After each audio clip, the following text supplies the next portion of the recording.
Wow, det är dragracing med traktor. Här har vi Tobbe Håkansson i sin V8-bestyckade BM Volvo Buster med 6 liters skeva och dubbelturbo.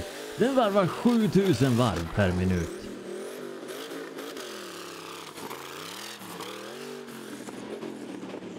Emil Sjödahl kör Massey Ferguson 35, men den är inte heller original.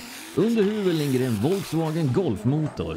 Det är en VR6 som varvar 6 500 varv per minut och den lär vara god för 400 hästar.